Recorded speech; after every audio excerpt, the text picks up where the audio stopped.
Olá, aqui é o Simon Ramon mais uma vez. Eu gostaria de transmitir aí uma mensagem bem rápida para você. Eu estive há pouco tempo, hoje no dia 27 de setembro de 2018, eu estava fazendo uma live no meu Instagram e em cima dessa mensagem, depois que eu terminei a live, enquanto eu estava me preparando para ir trabalhar, Deus ele acabou meio que me revelando algo a mais que eu queria aqui transmitir agora para você que está aí me assistindo pelo Facebook. Se você quiser depois compartilhar para os seus amigos, curtir, comentar, sinta-se à vontade para fazer aquilo que sentir no seu coração. A passagem ela se encontra no Evangelho de Lucas, no capítulo de número 9, os versículos de número 58 e 59. É um episódio em que um determinado homem, eu não sei exatamente quem ele era, a Bíblia não dá nome, não dá classe social, não dá nada, mas ela diz que um homem motivado a seguir Jesus, quem sabe impressionado com seus milagres, com as suas palavras tão sábias, ele chega até Jesus e fala: Jesus, eu quero te seguir, você me parece ser um camarada maravilhoso, incrível, e de fato ele ainda é essa pessoa. E Jesus, eu acredito que, lendo seus pensamentos e as suas emoções, como ele sempre fez e ele sempre faz, ele chega para aquele homem e responde: legal, muito top você querer me seguir, muito legal você querer me acompanhar, mas eu deixo te avisar, tá? Desde agora que, assim, as raposas têm os seus covis, as aves do céu têm os seus ninhos, mas o Filho do Homem não tem onde repousar a sua cabeça. Isso de primeira não abalou aquele homem, mas ele respondeu, na verdade ele replicou falando: Jesus, não tem problema, eu não me importo em ter que dormir ao relento. Eu conjecturo assim, tá? Isso é uma abordagem saimaton-nística dessa passagem. Lá tá um pouquinho diferente, mas nada que beira a heresia não. Aí aquele homem responde: não tem problema, dormir sobre as estrelas, tem pessoas que dormem num hotel 5 estrelas, eu vou dormir num hotel de milhares de estrelas, meu Deus, eu não fiz isso, mas enfim, aquele homem estava disposto a segui-lo, só que daí ele fala assim: olha, não, mas deixa só eu primeiro enterrar o meu pai. E aí, isso aqui é muito tenso. Lá no vídeo eu comentei sobre essa questão da prioridade, sobre nós sempre colocarmos alguma coisa primeiro antes de nos lançarmos a Deus. A gente sempre quer primeiro, com as nossas próprias forças, nossas próprias estratégias, primeiro resolver alguma situação. Primeiro deixa eu me formar, deixa eu terminar a faculdade, primeiro deixa eu encontrar um emprego, primeiro deixa eu me casar, primeiro deixa eu resolver isso aqui, primeiro deixa eu ficar bem, primeiro deixa eu me animar, primeiro deixa eu me livrar dessa bad que está assolando o meu coração, primeiro deixa eu fazer isso. Aí a gente coloca tantas coisas, ou até mesmo pessoas nesse primeiro, e é exatamente esse o lugar onde Deus deveria estar na nossa vida. Primeiro é a posição que, na verdade, nós nascemos, independente das nossas crenças, independente de quem somos ou que nos tornaremos, o que fomos.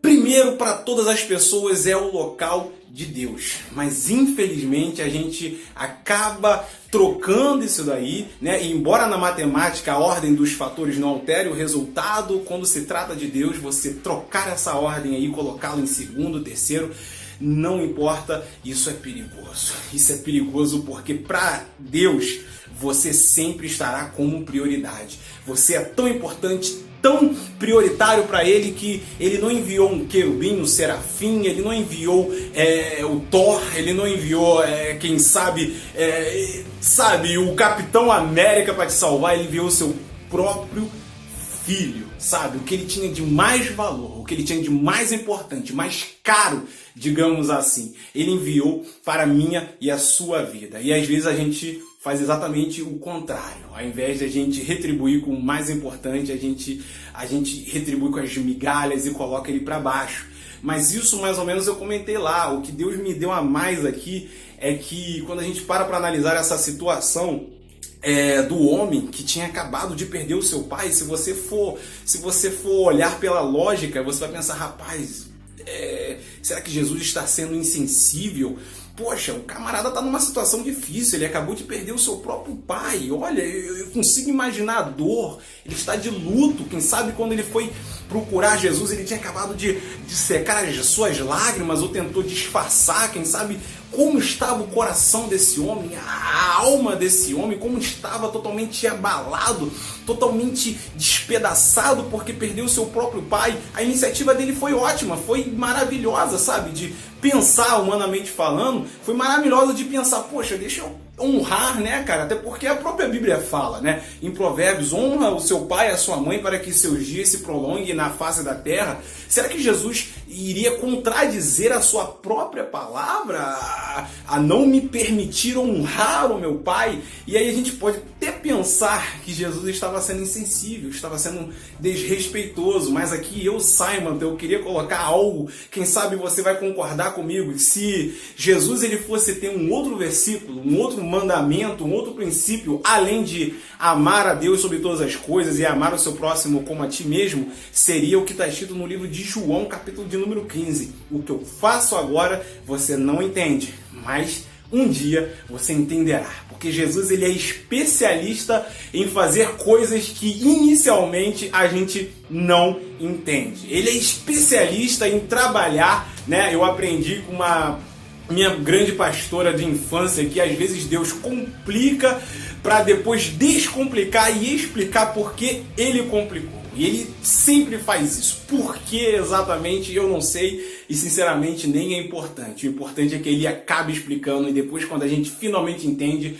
a gente percebe, poxa, valeu a pena passar por isso, valeu a pena sentir isso, valeu a pena, porque sempre, sempre vale a pena. E eu fico imaginando, nessa situação aqui, a mesma coisa. Quem sabe naquele momento o rapaz tenha ficado mais chateado ainda, mais triste, porque Jesus ele vai responder, olha, se você se você priorizar os seus mortos antes de mim, você não é digno de mim. Ele vai falar, deixa que os seus mortos enterrem os próprios mortos. E depois, mais lá na frente, ele vai dizer num outro momento que aquele que não estiver disposto a largar o seu pai, sua mãe, sua esposa, seu filho, seus amigos, por amor ao Filho do Homem, não é digno dele. Aí a gente pensa, mas Deus, é família, é o casamento, é uma coisa que é sua, a ideia é sua, porque eu não tenho que valorizar. A questão é que às vezes a gente valoriza mais isso, mais essas pessoas do que Deus. E quem sabe esse homem dessa passagem de Lucas 9, quem sabe ele se fosse, eu imagino isso, eu senti isso depois que eu terminei a live, quem sabe se ele fosse lá ainda enterrar o seu pai, ele fosse viver aquela dor mais uma vez. Quem sabe se ele fosse enterrar o seu pai, ele vê-lo mais uma vez, e isso não ia mudar o que ele sente. Ele continuaria amando o seu pai, mas ele ia sentir mais falta ainda, ia sentir mais dor ainda. Quem sabe isso poderia até mesmo lhe trazer um impacto tão forte que fizesse mudar de ideia. E se ele, naquele momento, né, a Bíblia não entra em detalhes sobre qual foi a decisão que ele fez, porque depois entram outras pessoas falando também que queria seguir, mas primeiro isso, que aquilo. Mas quem sabe esse homem que perdeu o pai, se naquele momento ele deixasse, sabe, o serviço funerário para os seus irmãos ou para os parentes e seguisse Jesus naquele exato momento, quem sabe se ele se aproximasse de Jesus, Jesus é a cura. Jesus é a paz, Jesus é o amor, e quem sabe Jesus ele faria pela sua dor, pela sua ferida, aquilo que nem mesmo ele sozinho faria. Então naquele momento ele não entendeu por que Jesus falou, olha, não vai lá até o teu pai, não vai enterrá-lo, você precisa me seguir agora, já que esse é o seu desejo. E quem sabe ele ficou, mas quem sabe Deus, o próprio Jesus ali estivesse planejando tratar daquela ferida como ele jamais imaginaria. Ou quem sabe até mesmo ele poderia ressuscitar, porque ele fez isso várias vezes. Mas o rapaz não entendeu, e muitas vezes a gente não entende. A gente não entende porque que Jesus ele parece que nos pede coisas absurdas. Ele nos leva, né? Ele nos induz a contrariar a lógica, a contrariar nossos princípios, a contrariar a razão humana, e a gente fica pensando, mas Deus, se eu fizer isso, vai acontecer isso, eu vou ouvir isso, mas eu vou me decepcionar, eu vou me frustrar, e a gente quer contender com Deus, a gente quer discutir com Deus, mas Deus, eu não estou entendendo, vai complicar mais, vai ser difícil, vai ser tenso. E Jesus está falando, confia, só confia em mim.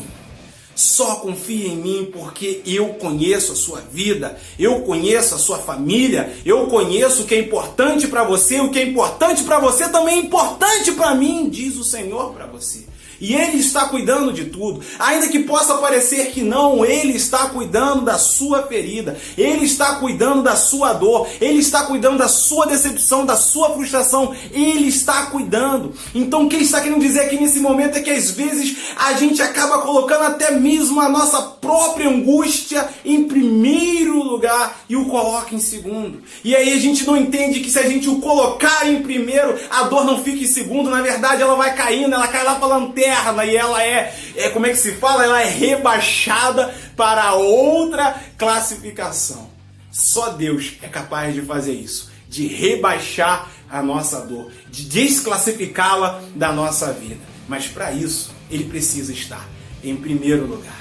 Então, da próxima vez que você se sentir impulsionado, que você receber um convite, que você receber dele, direto ou indiretamente, seja lendo a Bíblia, seja numa pregação, ou até mesmo ouvindo um louvor, de alguma forma, ele te induzir, sabe, a uma renúncia, ele te induzir a um desafio, a fazer algo que aparentemente pareça difícil, pareça estranho, pareça impossível, a fazer algo que aparentemente de início possa parecer muito, muito absurdo. Meu irmão, só confia nele e vai. Quantas vezes você já quebrou a cara por confiar em amigos que não são exatamente amigos? Quantas vezes você já quebrou a cara por confiar em namorados e namoradas? Até mesmo em líderes religiosos que deveriam fazer a diferença na sua vida, de serem autoridades de Deus e não foram? Quantas vezes você já errou e complicou mais ainda seguindo a lógica humana? É ou não é verdade? Deus está dizendo agora, olha só, você já tentou do seu jeito, agora para.